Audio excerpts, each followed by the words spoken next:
So let's make a start. So yeah, this is the last one. Can't believe it. So you can see there, number 8, transition into the world of work, fits in with all of those other ones. So we have uploaded one from each of the previous 7 weeks onto our YouTube channel. I'm almost certain we've got a link to the YouTube channel at the end. We can put it on. If we haven't, we'll stick it in chat. It's pretty easy to find. And thank you to everyone that has found us on YouTube, that's followed us on there, that is subscribing to our videos. That's really great. So thank you very much for that. So like I say, you can find them all on there. You can find all the tasks for each webinar on there as well. And as you know, if you've joined us before, all of the content from the webinars is based upon the book From Learner to Earner, which is my book, which I have a copy of here, which I'm going to tell you about a little competition that we're going to do with relation to the book, with this being our last webinar, but I'll tell you about that at the end. So if you haven't joined us before, here are a few guidelines to get the most from the session. So get involved, be present and participate. So we are using Zoom chat today. Obviously a few people are already on there, which is great. So if you've got any comments or questions at any point during the session, just go into chat. If we can ask that you set it to all panelists and all attendees, that means everyone can see your comment or question, and it makes it a bit easier when we're replying as well. So that would be great. And we'll just do a quick roundup of any themes or any final questions at the end as well. If you can set your phone to mute just so we can keep your attention throughout the session, that would be great. And then finally, just make use of the tools that are available. I think we've got a couple of resources that we've created for you that relate to this particular topic, and we will send those out to you at the end of the webinar with the webinar recording, so you'll have those. Also, we keep going on about them, but definitely go and see what your careers servers are doing if you haven't already. They're all doing amazing things. They've converted a lot of what they've been doing to online, so go and check out what they're up to and make full use of their services, because they are all fantastic. So a couple of brief introductions for the new people there. So I'm Sophie, I'm MD here at SRS, author of the book that the series is based upon. We work with employers and with universities, so we design assessment materials for large employers, and we also help them to recruit their graduates. And we do a lot of work with universities where we run assessment centre simulations for universities. I'm very sociable. Thank you for all the follows and the invitations to connect on LinkedIn so far. It's lovely, and it's been so nice being tagged in your posts as well. I really enjoyed that. So if we're not already connected and you'd like to connect, you can see all of my various social channels there on the screen. Helen, do you want to introduce yourself? Yeah, I'm the University Partnerships Manager at SRS, work alongside Sophie to deliver these webinars, assessment centres and employability workshops. Looking forward to delivering our last one. As I say, keep us busy. Sophie's on questions, so feel free to comment and post your questions in Zoom chat as we go along. But we'll do that summary at the end as well. Hope you enjoy it. Great, yeah. And as always, we're joined by a guest. Our guest expert today is Penny. And Penny, what does Penny do, Helen? I'm trying to think what Penny does now. So she's worked for a lot of graduate recruiters in the past, but she's a bit of an executive mentor and coach as well, someone who supports us with our assessment centres too. Yeah, in that area. Yeah, so we've got Penny giving us a bit of advice and guidance in the session today, so we'll see her shortly. And Helen is going to be taking the lead on this session, so I'm going to hand over to Helen now. Thanks, Sophie. Okay, so you'll see from the agenda that we're going to look at managing offers, making that great first impression, how to behave in the workplace, as well as goal setting and longer term career planning. So finally, you get the news you've been waiting for. That point will come. All your hard work has paid off and you have a job offer. Nothing can quite prepare you for the words, "We'd like to offer you the job." But before you jump in and sign on the dotted line, you need to consider several factors, particularly if you have a few applications pending and the one you want the most is yet to be confirmed. The important thing is to really take your time. So your head's likely to be buzzing with excitement at the thought of your new role and potentially your new life, but you need to stop, take a breath, and give yourself some time to process the information before confirming your decision. When replying, Ensure you express your enthusiasm for the offer and show that level of interest. So here's an appropriate response that we've given an example of here on the screen. Thank you very much for the offer. I want to stress how excited I am about the role and your organisation. However, please could I have some extra time so that I can fully consider this offer? Now, most graduate employers will understand your desire to take that time to consider the offer. Just make sure you reply within a suitable time frame. For example, if the employer gives you 2 weeks to think about it, make sure you contact them within that time, otherwise they may retract the offer.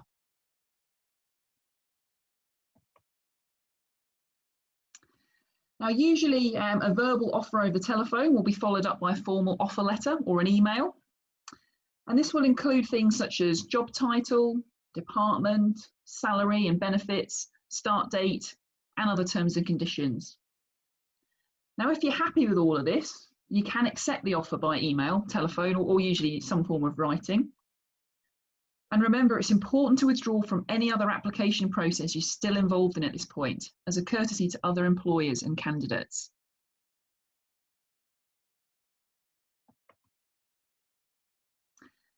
Now, if you're lucky enough to find yourself in a position where you have to decide which offer to choose, perhaps you've got several offers on the table, consider these questions. What makes each job or organisation different? What's your order of preference? What are the offers and how do they compare? Consider what feels right about each organisation. Do you prefer its values and culture? Perhaps the location is great. Maybe it has better development opportunities.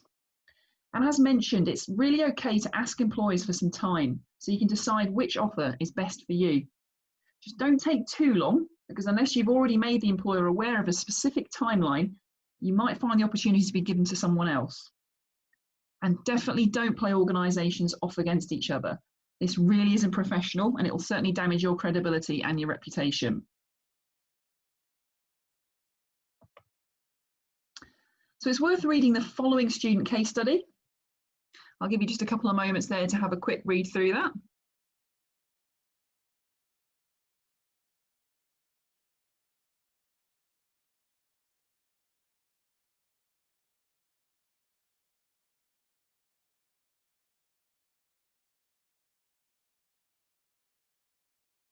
Okay. Now, in today's climate, you might be prevented from actually visiting the office, but there's nothing to stop you from asking to have a virtual chat with some recent graduates who work there or other people within the business. So just think of those options that you've got with regards to technology that will allow you to still make that preliminary contact with the employer and find out more information. If you decide to decline an offer, contact the organisation as soon as possible so they can make alternative arrangements to fill the position. There may be an opportunity to work for them in the future, so ensure that you leave them with a positive impression. Always be polite and professional and really thank them for the opportunity, because it's a small world. You'll never know if your paths will cross again.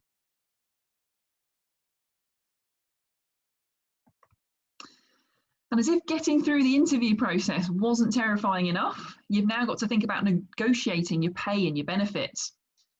Clearly defined starting salaries and benefits will likely be set out at the beginning of the application process. If you do find yourself in a place where you can negotiate, perhaps with a smaller business, there's a few things to consider. Firstly, you want to make sure that you know the market. Look at other graduate roles in the field and see how the salary compares. Be realistic and manage your own expectations. And also think beyond the salary and consider the benefits of the wider package that you're being offered. Things such as annual leave, bonus schemes, flexible working, travel schemes, healthcare, and the pension, to name but a few of the different factors that should affect your decision. Now, your employer is likely to have a figure in mind for your salary, but it's worth asking if there's any flexibility in the offer, as well as how regularly salary reviews will take place.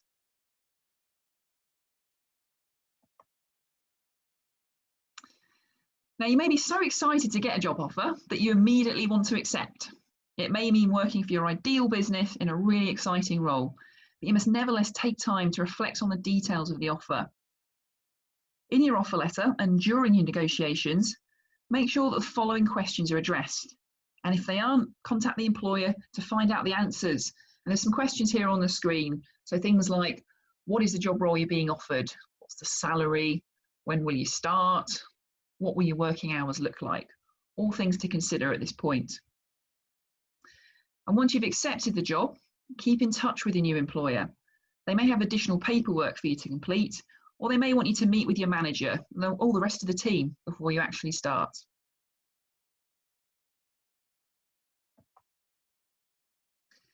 Now, you may think the days of studying and researching are over, but it's really important now to prepare yourself for your new role and the organisation. Talk to your employer to find out if there's anything you can do in advance, such as is there any reading to do regarding the position, the industry or the organisation? Who are the competitors to research? What industry publications might be worth reading? And does the induction require you to complete anything in your own time, such as mandatory training?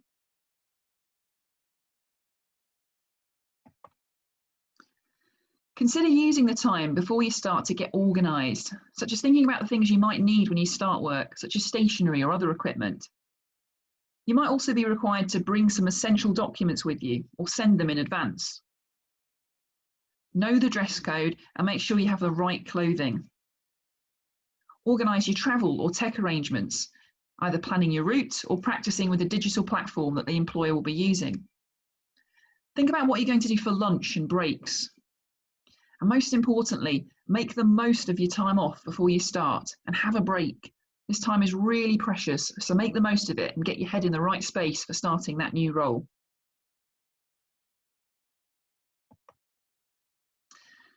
So let's have a quick read of another student case study here.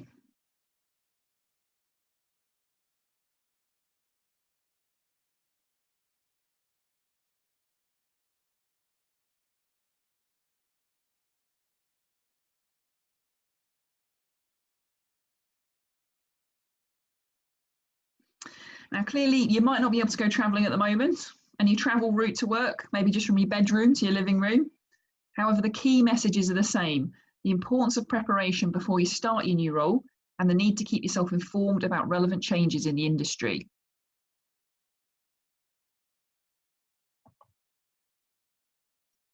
Similarly, this insight from an employer also emphasises the need to be proactive before you start your new job.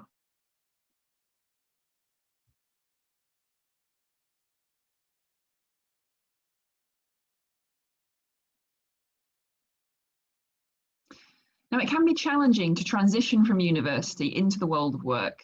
So moving from studying and exam revision to a full-time job is a very big change. And for graduates who haven't been employed before, it can be quite a culture shock. So in light of the pandemic, this transition might be even more difficult if you have to begin with a virtual induction and start by working remotely. Let's now hear from Penny Williams with some top tips on how to handle this transition.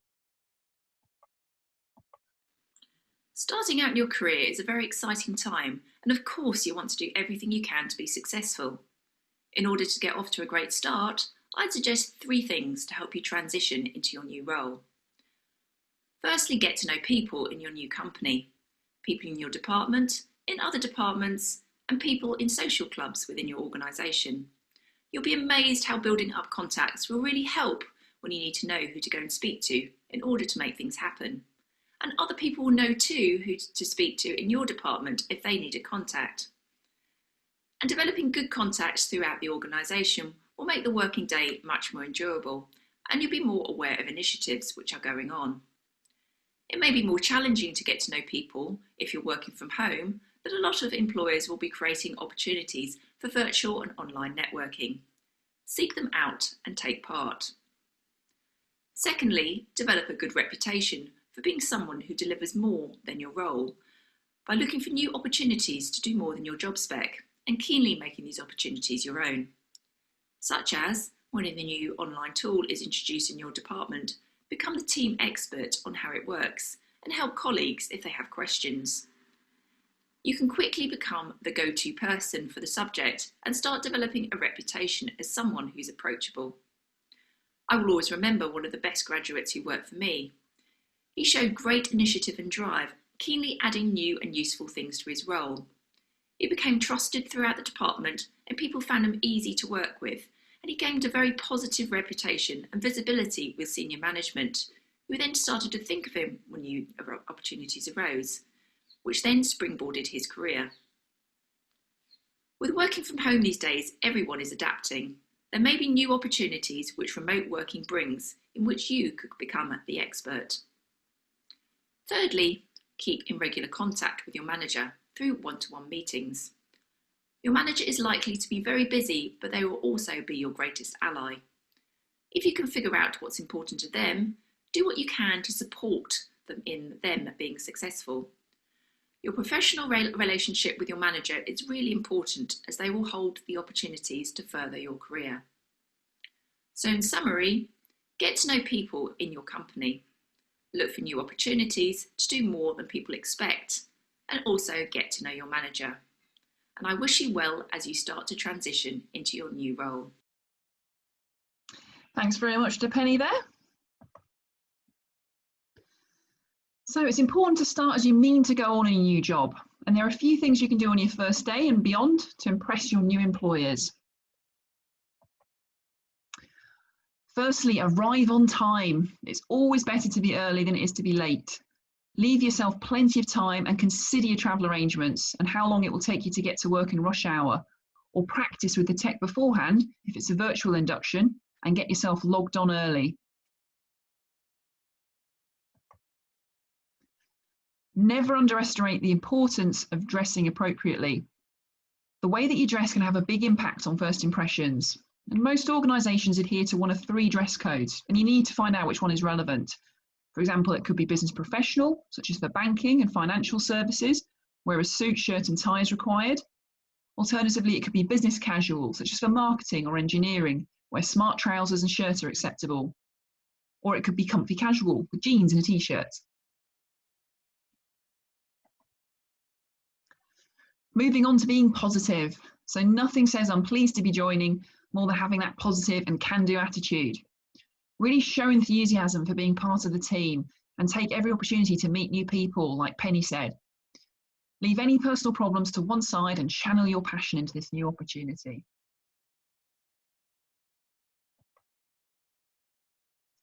Ask questions and seek help if you need it.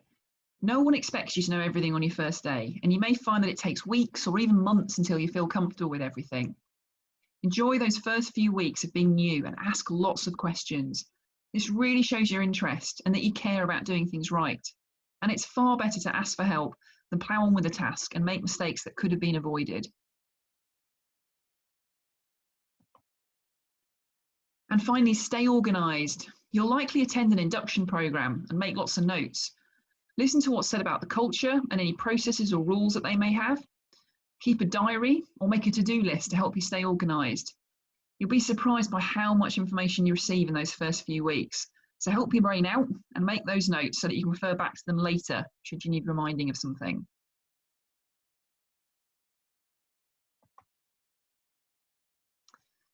Now, different organisations will have different cultures and expectations. And often there are a lot of unwritten rules about how to behave in a particular workplace. And so the best things you can do are, firstly, read the company handbook and understand their policies, procedures and rules. Secondly, be curious and ask lots of questions. If possible, observe those interactions and relationships between colleagues, managers and leaders to see what is acceptable and what isn't. Now, clearly this does become a lot harder if you're working online as opposed to being in the workplace. However, you can still pay attention to the words, tone of voice and body language that is used in virtual meetings, for example, and respond to cues from others. Some other key things to think about are workplace etiquette. So it's important to remember your manners, and I'm not just talking about your pleases and your thank yous. If you're given a mobile phone, make sure it's used only for work. This also goes for your work email. Keep it professional and use your personal email only during break times or in your own time. Admit your mistakes. So it is human nature to make mistakes, and at some point in your career you will make one, and it might be a whopper. Just remember that mistakes happen to the best of us. Often how you handle them is far more important than the mistake itself. So always admit to it, don't try to ignore it or blame someone else. Take full responsibility and look for ways to fix the mistake and how you can learn from it. And if in doubt, Always ask for help.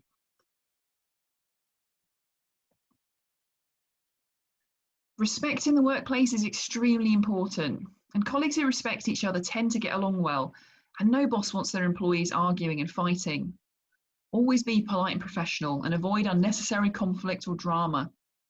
Do the things you've agreed to do, share the workload, and never take credit for someone else's work.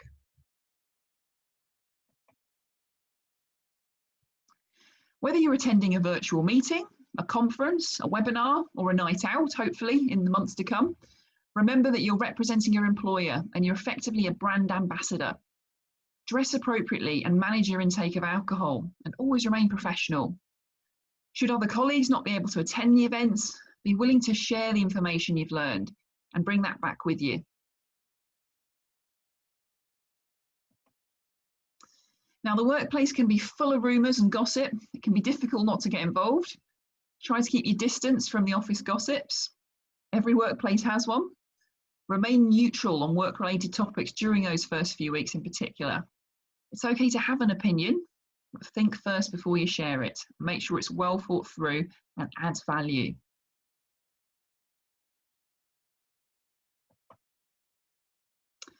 So the world of work brings a lot of new challenges, one of which is this understanding what is expected of you. You'll need to understand how your performance will be measured. And unlike university, workplace performance isn't always so black and white, i.e. pass or fail. Firstly, know what's expected of you. You will hopefully have gained insight into the role while applying for your graduate job. It's important to be clear on what your employer expects from you now. So expectations will encompass things like behaviour, quality of work, results, skills, general competence, and are usually set out in a performance management or appraisal process. Secondly, build a relationship with your line manager and agree on how often you'll meet. This is your opportunity to discuss performance and will help keep your boss informed on how you're getting on. So together you can work through any challenges you might be facing. Make sure you agree to specific dates and times. Send a calendar invite.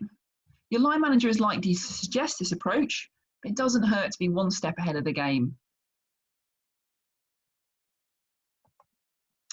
And here you can see some insights shared by our employer experts. Just give you a moment to have a look through them.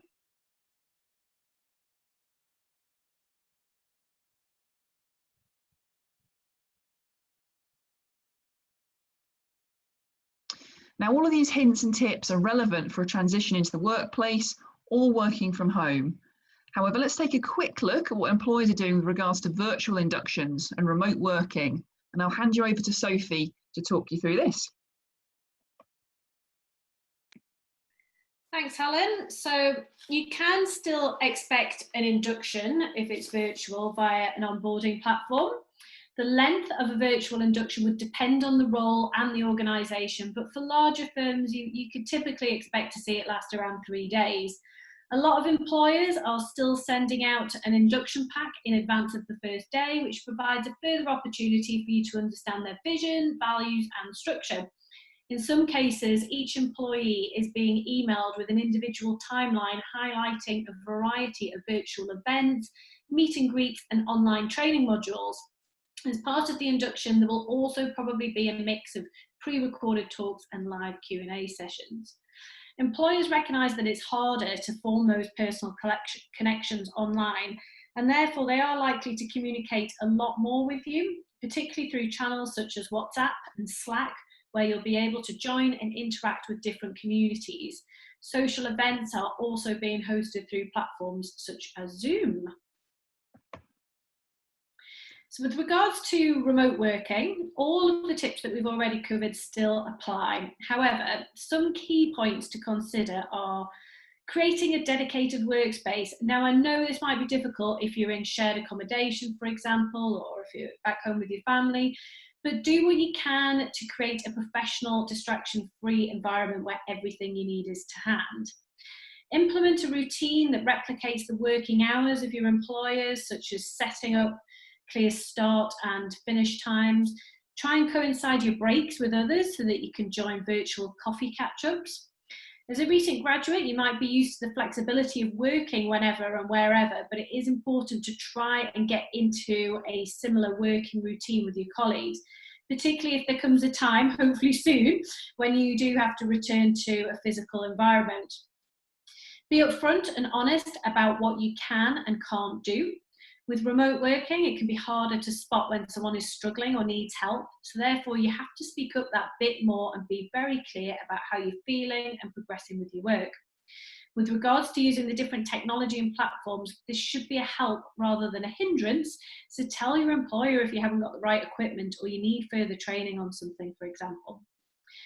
Make sure that you establish your expectations from your manager and in turn what they expect from you, particularly with regards to timings about when you're going to catch up, receive feedback and review your objectives or development online. And then finally, get yourself a mentor. With you not being able to bounce ideas off colleagues sitting near you in the office, it's even more important to have an informal mentor or buddy who can share your experiences with and ask for advice. And it might be that the employer does set one up for you, but if they don't, then use your initiative and find one yourself. I'm going to hand back to Helen now. Thanks, Sophie. So we're now going to move on to career planning, because once you have a solid understanding of what's expected of you, you can set yourself goals and think about how you're going to work towards meeting the expectations of your line manager and the organisation. After this webinar, we will be sending you out a copy of all of these slides and a recording, and also a webinar task with regards to looking at some of these questions that we've got here on the screen. So questions such as what's important to me, what do I need to achieve, what are my strengths, what are my development areas? And you want to have some questions around your plan. So what resources are available to help me? When do I need to achieve these goals by? And who will support me? As part of setting these goals, you should also take action and record things such as what methods of learning are available, how will I achieve my goals, who could coach or mentor me. And you also want to have, as part of that goal setting, very important questions around review and reflect. So what have you learned? What could you do differently? And what's next? What are the next steps that you should be taking? You can also record your goals, objectives and areas for development using a personal development plan. And this is an action plan to help you get from where you are to where you want to be. And we're going to share a link to a template for this when we send out an email to you after the webinar.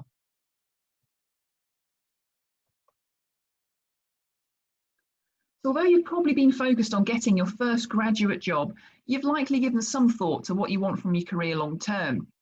Now, there are good habits you can get into that will help you develop your career at pace and will help you succeed throughout your working life. Firstly, you want to make sure that you record your accomplishments. So when you start that first job, you'll likely be working on many different projects for many different teams. Fast forward to 8 months in, and you probably won't remember all your successes and achievements. But if you start recording them now, they'll be easy to recall when you get to that performance review. And at the end of this webinar, you'll see that we'll also be giving you access to a record your accomplishment worksheet to help you log all those achievements. As we've mentioned already, you should also get a mentor. So many CEOs have said to us that having had a mentor had a significant impact on their careers. Now, while you might not be aiming for the role of CEO, a mentor or buddy can be a sounding board who offers impartial and confidential guidance throughout the first months of your career. Based on insights from their own experiences, a mentor or buddy can help you prepare for those cultural challenges in the workplace, help progress you through the learning curve, and really help you to manage what can sometimes be a difficult transition. They will also help you to plan your career, raise your profile, and identify those opportunities to progress and develop. With regards to finding a mentor, there's lots of things you need to take into account. So it's important to find someone who challenges you and your thinking. A good mentor or buddy will always push you to be your best and not to shy away from opportunities to develop yourself. Your mentor needs to be experienced and credible. They should have advice they can share with you that's based on real life experiences. Your mentor should also be where you want to be. So choose a mentor that has the same vision of success as you. You want them to support you, to offer guidance and pick you up if you fail, improve your morale. You definitely want your mentor to be good at listening. They should be very good at listening to all your concerns and all your ideas, but at the same time help you to make your own decisions rather than just giving you their own opinion. A good mentor will also make time to be available for you, and they should respect you. Someone who doesn't look down on you or judge you. One of the most important elements of being a good mentor as well is that they give you honest and constructive feedback. So they should celebrate your success, but also offer honest feedback to help you do better next time. They should also guide you towards the answer. Rather than just telling you the answer, it's much more important to question you about it and allow you the space to explore and figure it out for yourself. They should also be invested in your success. They will be happy to see you succeed and they want to see you grow within your career.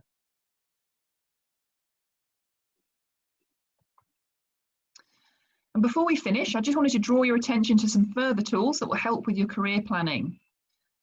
So SMARTER is a well-established tool to help guide your goal setting. And by using this acronym, you'll ensure that your goals are specific, measurable, achievable, realistic, timely, exciting, and reviewable. And again, when we send the recording of this webinar out to you, you will have access to these slides so you can spend a bit more time looking at some of these tools. A career development plan will help you achieve your career goals, and a clear direction within your career will help you grow and develop personally. So what this plan does is it helps you break down long-term goals into manageable steps. This way it's easy to stay on track and keep focused. In particular, it will help you to take ownership of your career path, define your purpose and passions, identify your strengths and where best to apply these, and ultimately not get stuck in a rut. You'd be in control of your destiny. So that brings us to the end of this webinar and the end of our webinar series. For those of you who have seen all 8, I'll hand you back to Sophie, who's going to talk you through a little competition we've got going on and some of the resources that you'll get from this webinar. Thanks, Helen. So as Helen mentioned, we have a few resources to send out to you. So we've got the personal development plan template, the record your accomplishments worksheet, and a career development plan link as well. So 3 things there. We also keep mentioning the career service, but definitely do check out what they are doing because they're all doing loads of cool things. And then also you've got the link to the book there. In terms of questions, we've had loads of questions today, which has been great. We've just got a final one that's come through there about, are you doing this again in the summer?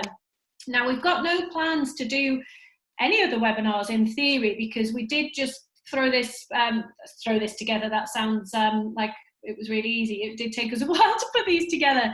But obviously we decided to put these together because we wanted to do something that we thought would be useful for students at this time. And that's why we created the series based on the book that I wrote.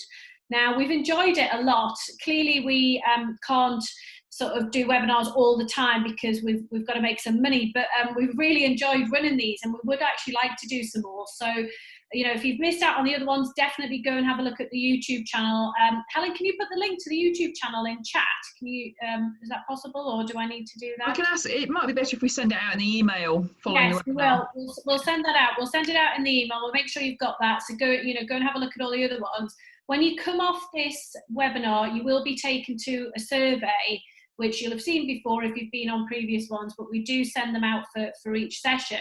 Now, there's a box at the end where you can write anything. I would love if you've got any ideas about any other content that we could do, if you could stick something in there, because we might well do something again, you know, in the coming months. And Helen and I were talking last week about, do we run either a Facebook Live or just an informal webinar where we just answer questions? I don't know whether you think that would be valuable or not. So yeah, let us know, because that would be really helpful to find out. Rebecca's asking, will you tell our universities? Yes, we have. We've told most of your universities, if we've got contacts there, that we're running this series, so that should happen. I'm just going to pick up the final questions before I launch the competition. So if my mentor is busy and can't find time, I've lost it now, it's gone, and can't find time, Hang on, I've lost it now. Shall I continue asking for a meeting or escalate the matter to the line manager? Ooh, that's an interesting question. I think if you escalated it to the line manager, you've got to think about how that might damage the relationship with the mentor. So I would definitely try and ask them again. And actually, you could even say to them, you know, if it's that you're too busy, just let me know and I'll seek another mentor. And that'll either be enough to pull their finger out, or they'll just be honest and you can do something different with that. So, okay, Daniel's saying, peers are telling him that due to COVID, they face fewer learning opportunities and less client contact. What can I do to make sure I have a good learning experience and client contact whilst working remotely? Well, I would hope that the company will have thought about client contact in advance of you returning. I think, Daniel, you were the one that said you've done a work placement with that company and you're due to go back in a graduate role. So they should have something in place. Again, that's going to be really useful to find a mentor, to ask them how they're doing it and learn from them. So those sorts of things will be really helpful. And, you know, this is temporary. Things are starting to change already. So let's hope, you know, we're all in the same boat with this in terms of working remotely, but, you know, things will change. So just in terms of the competition, so I've got a stack of books here that I'm going to send out to some people. So what we'd love to do is we'd love to hear what you've learned from in the webinars. So if you tag us in a social media post, you can use whichever channel you want to use, tag us in it, use the hashtag #LockdownYourCareer, and we'll pull out our favourites and winners over the next, I guess we need to leave it till the end of the week so that we've done all of these sessions, but next week we will start pulling out some winners and I'll send you out some books. So that's the competition. Yeah, connect with us and do a tag. We'd love to hear about what you've learned from the series and send out some books. Just a few more questions just before we finish. So Rebecca's saying, people are saying things will never be the same again. Do you agree or not? Ooh, gosh. I agree with that. Yeah. It depends. It's going to be not as like as it is now, but yeah. I think a year from now, I would hope that, you know, it'll certainly feel a bit more normal than it has been. But, you know, I think there's been some positives to things. So one of the things that we spoke about early on in this webinar series was about finding employers that embrace flexible working. And flexible working has been challenging in some industries and some roles. And it's been, you know, a lot of companies have been quite old-fashioned about that, whereas everyone's had to adapt to being able to work remotely. So actually, I think, you know, I think there'll be some positives that are taken forward because most industries, clearly not all, but most have been able to adapt to do some kind of remote working. So I think that's going to be a positive. So who knows? I mean, you know, it can't carry on as is or as it has been for too much longer because, as we know, we've entered recession now and the country is going to be keen to get things back on track. So we'll have to, you know, we'll have to see what we do with that. Alice is saying, started a new job a few days ago, not a graduate job, so a part-time job. Your family being quite strict about the coronavirus restrictions, but your colleagues do not adhere to social distancing. Not sure whether I should say something, but feel awkward. Wow, that kind of doesn't surprise me, actually, to be honest. I think, you know, we've probably all got examples of where that's probably happening. I mean, I have certainly been in the supermarket and felt like people have invaded my space. I think that you should definitely mention it to someone that you feel comfortable talking to in the organisation. You know, it's a government requirement that the social distancing is adhered to. So if you feel that it's not being adhered to in your workplace, then I do think you should talk to someone. So whether it's your line manager or whether you've got an HR department that you can speak to, I think that would be good. Someone's asking, can you explain what do relocation expenses cover and to what extent? Really depends on the company and the organisation and what the requirement is. So some companies won't offer anything and they'll just say, this is where the job is, you either take it or you leave it. But for graduate roles in particular, you will find that they're likely to be a bit more generous in terms of relocation expenses. So When I used to work at John Lewis, we used to offer, if we were offering graduates a role in a city that wasn't where they lived and they had to move, I think from memory, this is going a few years back, but we used to give them about £3,000, I think, to move to the new city and just to help them out with like a deposit for accommodation, help them buy a few things for their flat. And I think that was quite common, and that was a few years back, so whether that's increased now or not, but that sort of thing is quite common. And you're likely to find stuff about relocation expenses on various forums where people are talking about jobs, but it should be on the careers page if they offer that or not. Right, well, I think that's the last of the questions. Oh, no, we've got one more from Monica.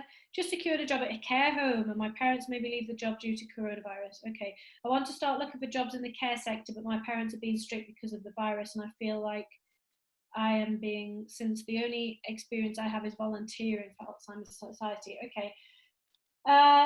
Well, it's going to be very difficult to work in the care sector right now without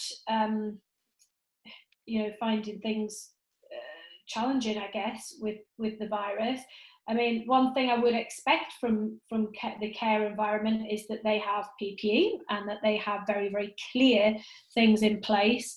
I sit on the board for Age UK Northumberland, and we have a huge care home section of that charity, and we are super, super strict about all of the restrictions and about the about following all of those rules. So I actually think probably in some ways that's going to be quite a safe place to work now because of all the things that are in there. But I guess you need to decide whether you want to talk that through with your family and reassure them, or whether you have a bit of a break until you feel that things are more a bit more settled.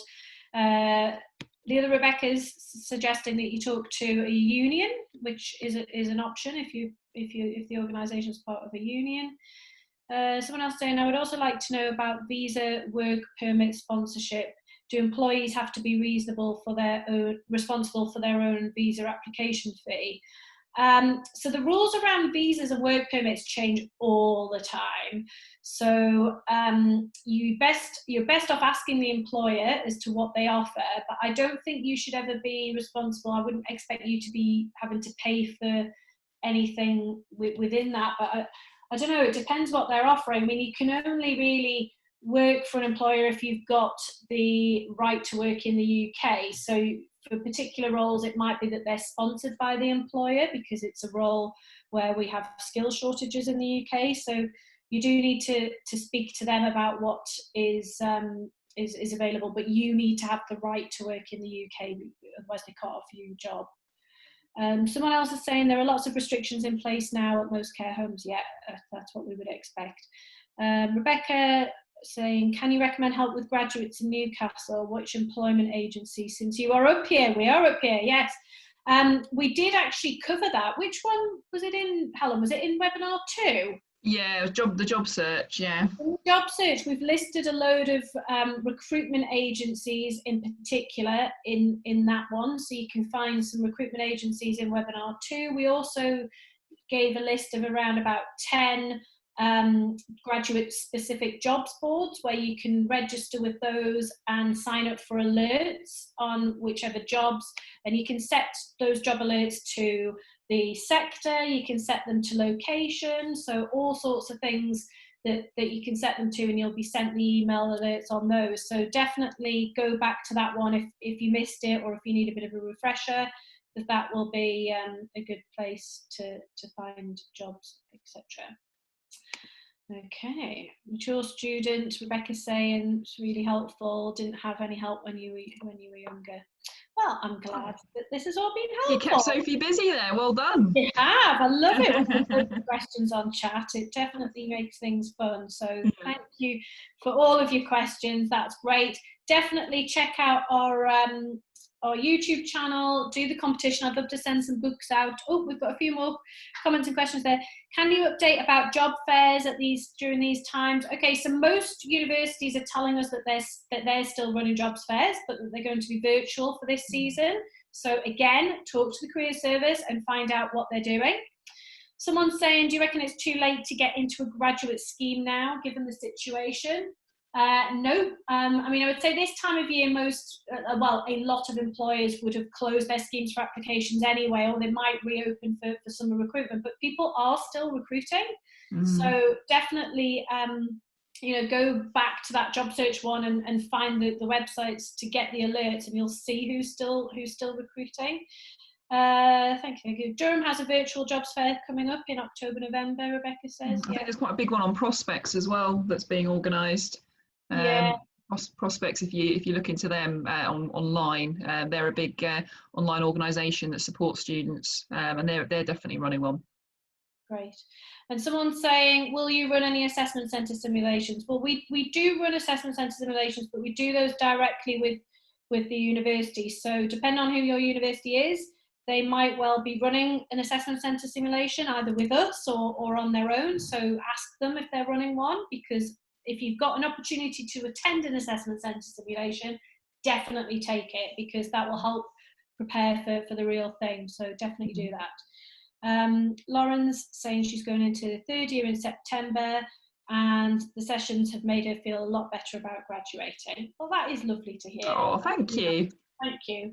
Yeah, we've really enjoyed doing these. We've enjoyed all your comments and your questions. And I'm sure we'll be doing more in the future.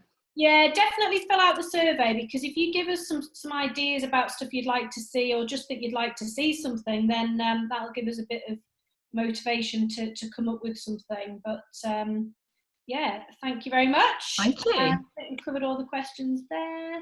So great. Okie doke. Right. Well, we'll leave it there, and yeah, we'll send out all the bits that we said, and we'll hope to see you on a future session. Thank you. Good luck, everyone. Bye-bye.